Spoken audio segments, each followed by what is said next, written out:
Þótt íshellaferðir að sumarlagi séu taldar varasamar lítið eftirlit með þeim. Prófessor í jarðeðlisfræði segir slíkar ferðir óásættanlegar. Indland og Kína virtust færast nær samstarfsátt eftir áralangar deilur á ráðstefnu í Kína í dag. Forsetar Rússlands og Belarús voru meðal gesta.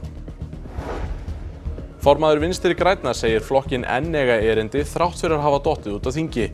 Komandi sveitarstjórnarkosningar verði prófsteinn á flokkinn. Óvissa stöðu barna á flótta og mannúðarsamtök hafa áhyggjur af afdrifum þeirra eftir að málaflokkurinn fór til Vinnumálastofnunar. Það ekkert mál að vera vegan á Íslandi, sögðu matgæðingar sem gætu sér á sveppa svartbaunabuffi, fylltu maís hálfmánum og öðru góðgæti á grænkerahátíð í dag.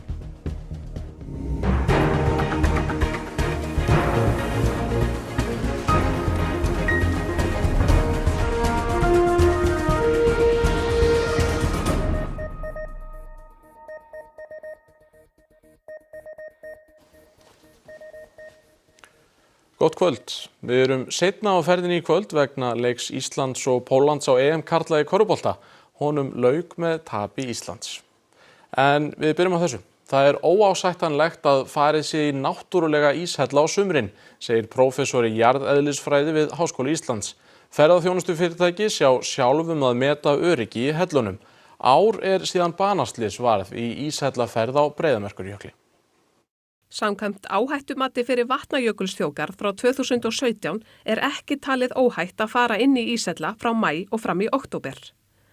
Eftir banaslysið í fyrra voru íshellaferðir bannaðar í þjóðgarðinum að sumarlagi en annars staðar eru þær leyfilegar að uppfylltum ákveðnum skilyrðum. Magnús Tumi Guðmundsson, prófessor í jarðeðlisfræði við Háskóla Íslands, var einn af þeim sem vann áhættumatið fyrir 8 árum. Hann segir ferðir í náttúrulega íshella alls ekki öruggara sumarlagi þar sem hellarnir taki stöðugum breytingum. Bæði vegna þessar almennu hættu sem að miklu bráðnar sem verður í ísnum á sumrin. En ekki síður vegna þess að þetta svo virkt svæði og þetta hafa koma einstaka sinnum mjög snögg jökulhlaup sem hefur reynst mjög erfitt að sjá fyrir eða átta sig á að sé að byrja. Og ef að það gerðist meðan að það veri íshellaferðir og fólk í íshellin þá geti bara komið bara vatnshlaup inn í hellin. Það bara alls ekki ásættanlegt að það séu íshellaferðir á svæði á sumrin eins og Kötlujökul. Fyrirtæki sem bjóða upp á íshellaferðir þurfa samkvæmt lögum að gera öryggisáætlun sem þarf að fá samþykki hjá Ferðamálastofu áður en lagt af stað. Það svo í höndum fyrirtækjanna að uppfylla staðlana og meta öryggi í hellunum. Skýtur það ekki svolítið skökku við að fyrirtækin sem að sjálf vera að selja ferðirnar, þau séu líka meta öryggi hellana á sumrin? Þetta erfitt að segja, þetta náttúrulega bara svo aðferð sem að viðgengst á Íslandi. En telur það þyrfti að fá þriðja aðila í svona athuganir? Það væri kostur, það klárlega kostur að fá þriðja aðila þá til þess að yfirfara og skoða hvort það sé verið að fara eftir þeim reglum sem menn setja sér. Dagbjartur segir slys í skipulögðum ferðum fátíð á Íslandi og fyrirtækin fylgi öryggistölum vel eftir. En það samt ekki ástæða til að gefa afslátt. Út í heim. Eftir áralangar deilur virðast kínversk og indversk stjórnvöld stefna í átt að auknu samstarfi. Leiðtogar fjölmargra Asíuríkja komu saman á ráðstefnu í Kína í dag sem þykir þó vera lítið annað en tákrænt. Shanghai samstarfsvettvangurinn, skammstafað SCO, hefur í 20 ára sögu sinni sjaldan borið mikinn ávöxt. Þetta tákræna samstarf Asíuríkja og Rússlands og Belarús langt minna skipulagðra en til dæmis NATO með öllum sínum strúktúr, þótt Kínverjar og Rússar vilji sumir meina að þessi tvö bandalög séu af sama meiði. Kínversk stjórnvöld vilja með leiðtogafundi SCO í hafnarborginni Tinjian í dag sýna út á við að Kína leiði samstarf ríkja í þessum heimshluta. Forsetar Rússlands, Belarús, Tyrklands og Írans voru á meðal gesta. Til tíðinda dró þegar forseti Kína og forsætisráðherra Indlands settust niður til fundar nokkuð kumpánlegir báðir tveir. Þessi tvö fjölmennustu ríki heims hafa verið allt annað en vinir síðustu ár, en nú virðist það vera að breytast. दोनों देशों के 2.8 बिलियन लोगों के हित जुड़े हुए हैं. Undir þetta tók Xi, forseti Kína, sem sagði að Indland og Kína ættu að vera bandamenn, ekki andstæðingar. Indland virðist snúa sér í auknum mæli í austurátt. Ríkið kaupir olíu frá Rússlandi og vill aukið samstarf við Kína. Kannski ekki síst nú þegar Donald Trump Bandaríkjaforseti setti á 20% tolla á Indland sem flytur mikið út til Bandaríkjanna, meðal annars vegna kaupa á rússneskri olíu. Byrjumst vel með ykkur því að það vantaði texta þarna. Narendra Modi, forsætisráðherra Indlands, hann sagði að hagur 2,8 milljarða manna í Indlandi og Kína væru samtvinnaður og beintengdur samstarfi þessara tveggja leiðtoga. Byrjumst vel með ykkur á þessu. En förum hingað heim.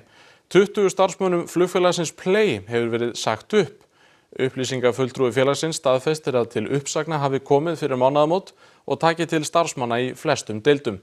Verið að fækka farþegaflugvélum í áætlunarflugi frá Íslandi úr 10 í 4 og því hafi verið gripið til uppsagna. 6 vélar verða í leiguverkefnum í Evrópu frá hausti.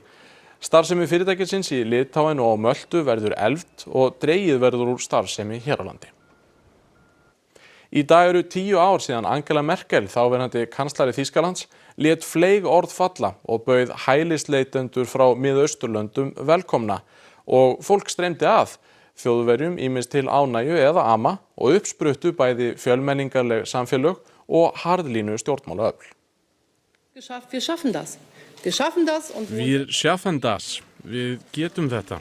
Í því kristallaði þáverandi kanslari stefnu Þýskalands í hælisleitendamálum og setti mark sitt á framtíð Þjóðverja sem enn gætir í dag. En hvernig tókst til? Gátu Þjóðverjar það?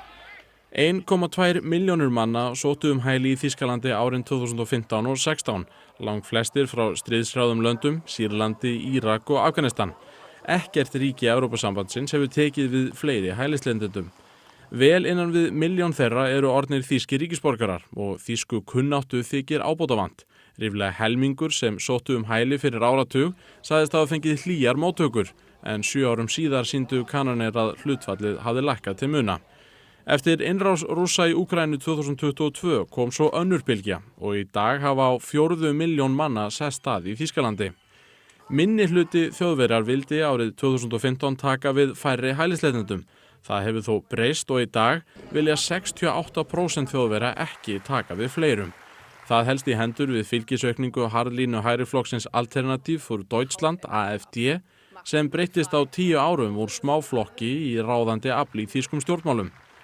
Kanslari Þýskalands, Friedrich Merz, hefur sagt að stefna flokkssystur hans og fyrrum mótherja innan kristilegra demokrata hafi augljóslega ekki gengið upp. En hvað finnst henni sjálfri?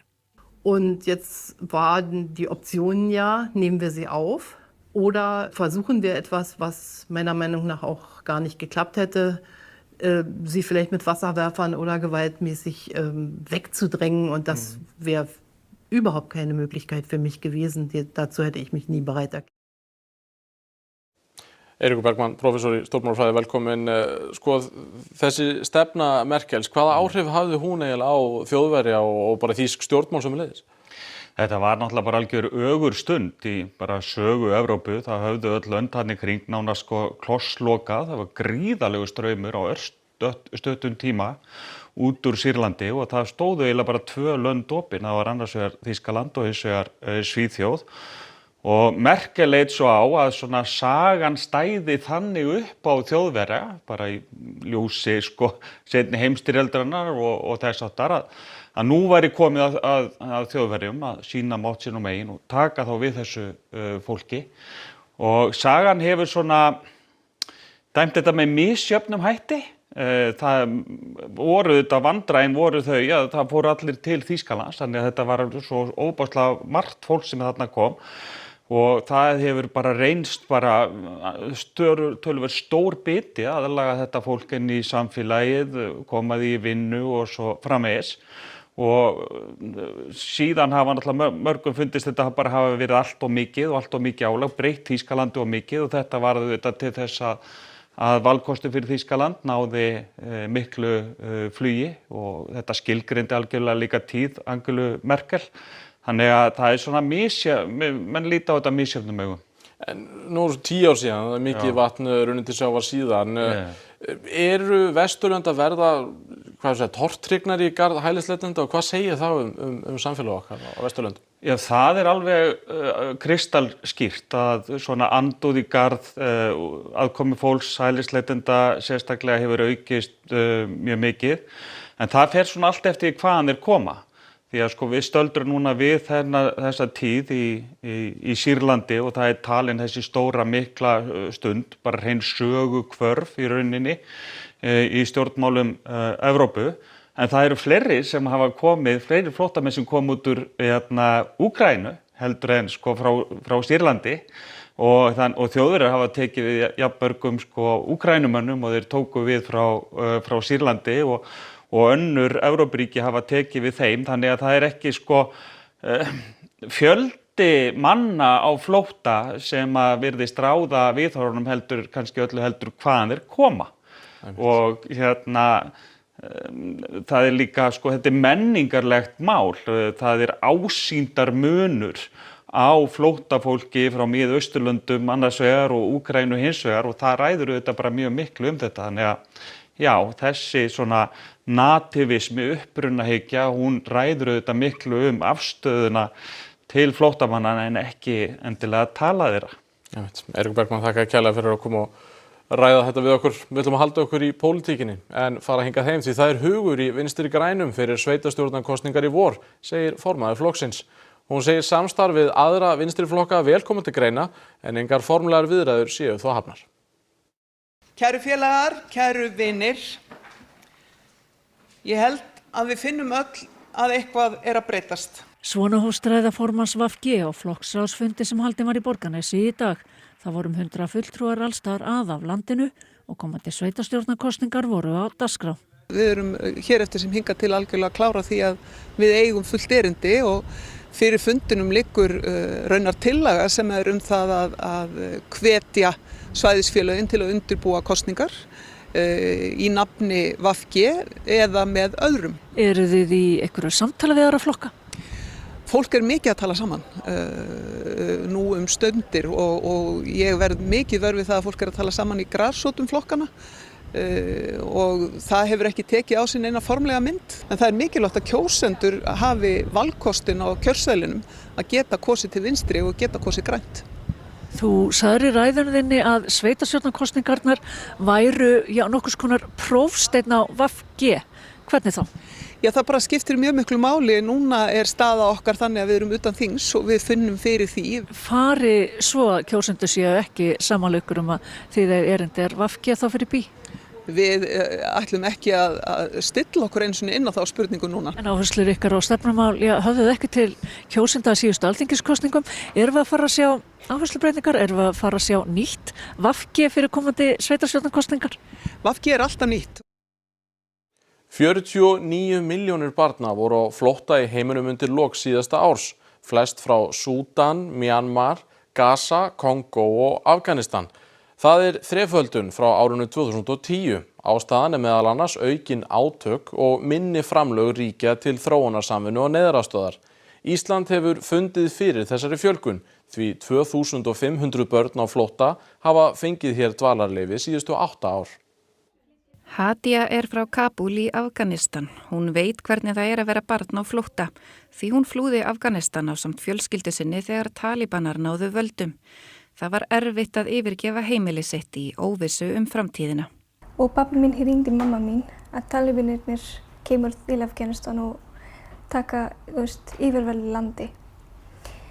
Og það var mjög sjokk, mjög skrítið frétt sem við erum heyrt. En þá eftir það við fórum ekki úti, við vorum heima bara til 10 daga og við reyndum að fara 3 svar í flugvélum til að koma einhver stað. Skiptir engum máli hvar, bara fara í burtu frá Afganistan. Fjölskyldunni tókst að lokum að flýja til Katar. Þaðan fóru þau til Ítalíu og svo Kosovo, þar sem þeim bauðst að flytja til Íslands sem flóttamenn. Þú fari í annan stað og byrja allt lífi og allt frá byrjun. Það svo erfitt. Nýtt tungumál, nýtt samfélag, nýtt fólk. En ég ánægð sko að vera á Íslandi núna. Minnstakosti við erum öruggt. Hadia ákvað strax að læra íslensku og hún stundar nám í viðskiptafræði við Háskóla Íslands. Í byrjun allt erfitt. Ef þú vilt að gera eitthvað í framtíðinni, ef þú vilt að fá eitthvað árangri í framtíðinni, þú þarf að gera mikið núna í byrjun til að fá eitthvað í framtíðinni. En vonandi gengur vel hjá mér og gera framtíðina betur. Börn á flótta á Íslandi búa oft við gjör ólíkar aðstæður og staða þeirra fer eftir því hvernig þau eru skilgreind í kerfinu. Við erum í rauninu svona kannski þess að 3 hópa flóttabarna. Þú veist, það hópurinn sem fær umsóknin sinna samþykkta og fer þá bara inn í kerfið, íslenska kerfið. Það umsækjendur sem í rauninu ekki búin að fá höfnun eða samþykkt og það hópur sem við höfum gríðarlegar áhyggjur af núna af því að við erum hrædd að það verði ekki samfella í þjónustu við þau. Og svo 3. hópurinn sem búin að fá synjun eða höfnun á umsókninni sinni eða einhverjum ástæðum fellur utan þessara kerfa. Og það hópur sem í rauninni engri þjónustu og þar eru börn sem ekki í skólakerfinu, fólk sem á ekki heimili og fellur utan kerfana. Og náttúrulega hópur sem við höfum gríðarlega miklar áhyggjur af. Ísland hefur lögfest barnasáttmála Sameinuðu þjóðanna og stjórnvöldum ber því að tryggja réttindi allra barna óháð uppruna þeirra eða stöðu.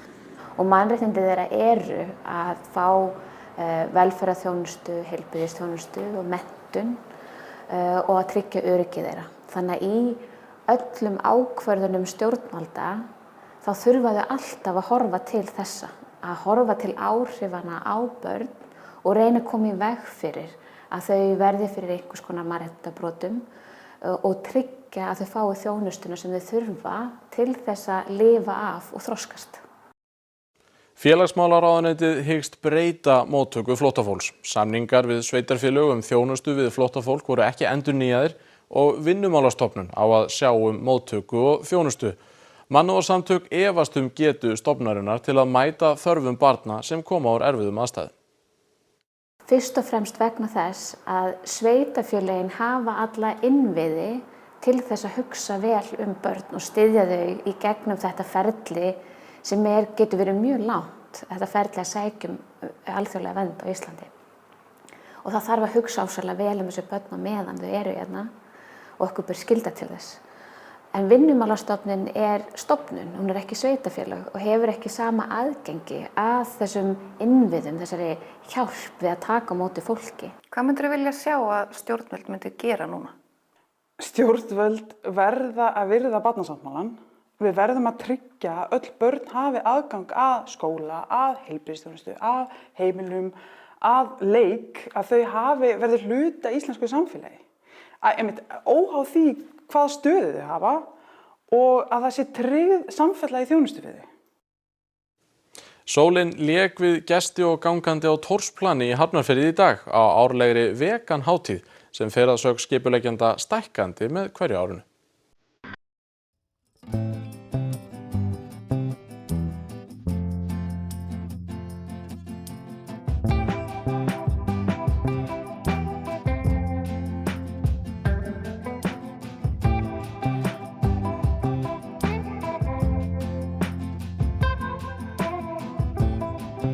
Þið eru mætt hérna á Vegan Festival. Hvað voru það að fá? Herðu, við fengum okkur Ellustínu ostaköku og fórum líka aðeins í Blönduna, fórum í Loving Hut og hvað var það fleira? Ungverska staðinn, hann var ræði velum með. Og kólumbíska. Og kólumbíska líka. Eru þið vegan? Já, við erum öll hérna vegan. Og það ekkert erfitt að vera vegan? Alls ekki hérna á Íslandi, en það aðeins öðru sem þegar maður fer á Austurskagann til dæmis og þá ég að tala Evrópu og fleiri svona lönd en já. Á Íslandi ekkert mál. Ég með eitthvað frá Mamma sem heitir, hvað heitir þetta? Mamma Dal. Mamma Dal, eitthvað svo leis. Kemurðu hérna hverju ári? Nei, ég hef ekki komið hingað áður. Þetta bara rosa flott hérna. Þetta í 9. sinn sem hátíðin haldin og forsvarskona segir mikilvægt að halda merki hennar á lofti. Veganismi fyrsta lagi ekki til þess að hræddur við og við viljum sýna hann í fallegu og jákvæðu ljósi af því að ekki bara núna en veganismi á oft undir högg að sækja frá bara svona alls konar hópum í samfélaginu. Þannig að eins og við sér hérna það ekkert nema ást, gleði og sko velvild og góður matur sem mjög mikilvægt. Það ekki bara salat, svo það sé á hreinu. Ég hef orðið við mikla vakningu og sko þetta bara allt annar heimur en frá því að ég byrjaði. Fyrir hvað? Ég hef ekki borðað dýr núna síðan 8. janúar 1993. Þannig að það komið svolítið tími síðan og það mikil breyting. Ég held að í fyrra vorum við að tala 800 manns, svona 80.000 og ég get ekki séð að sé neitt færi núna. Það klárast allur maturinn, mér sýnist alveg stefni það að það verði lítið eftir hérna í lok dags. Þannig að ég meina já, þetta fer bara sístækkandi sko, ég hef stóra drauma. Skulum við skoða veðurspána. Til morguns verða ekki miklar breytingar á veðri. Vindur úr norðaustri með rigningu eða súld austan til og með norðurströndinni. Víða léttskýjað sunnan og vestanlands en þó eru það líkur á síðdegis skúrum. Hiti 9 til 20 stig, hlýjast sunnan til. Við förum nánar yfir veðurhorfur hér rétt á eftir. Vek hins vegar athygli á því, það eru engar íþróttafréttir í kvöld.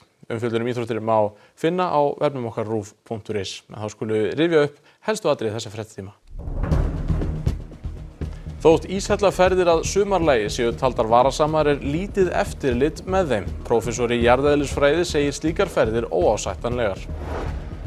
Indland og Kína virtust færast nær samstarfsátt eftir áralangar deilur á ráðstefnu í Kína í dag. Forsetar Rússlands og Belarús voru meðal gesta. Formaður Vinstri grænna segir flokkinn enn eiga erindi þrátt fyrir að hafa dottið út af þingi. Komandi sveitarstjórnarkosningar verði prófsteinn á flokkinn. Óvissa stöðu barna á flótta og mannúðarsamtök hafa áhyggjur af afdrifum þeirra eftir að málaflokkurinn fór til Vinnumálastofnunar. Þá koma lokum hjá okkur í kvöld. Verum á öðrum tíma, réttum tíma á morgun en kveðjum ykkur að þessu sinni með myndum frá heimum og himingeimum sem samkoma búninga áhugafólks sem miða því að kynna og upphefja jákvæða og þroskandi leikhegðun fyrir fólk á öllum aldri. Viðburðurinn var í bókasafninu í Hafnarfirði alla helgina og þar mátti sjá vélmennaveiðar, bardagasýningar, K-pop danssýningu og risabrúður. Stefán Jón Ingvarsson leit þar við og tók þessar myndir. Takk kærlega fyrir samfélgina í dag. Verið þið sæl.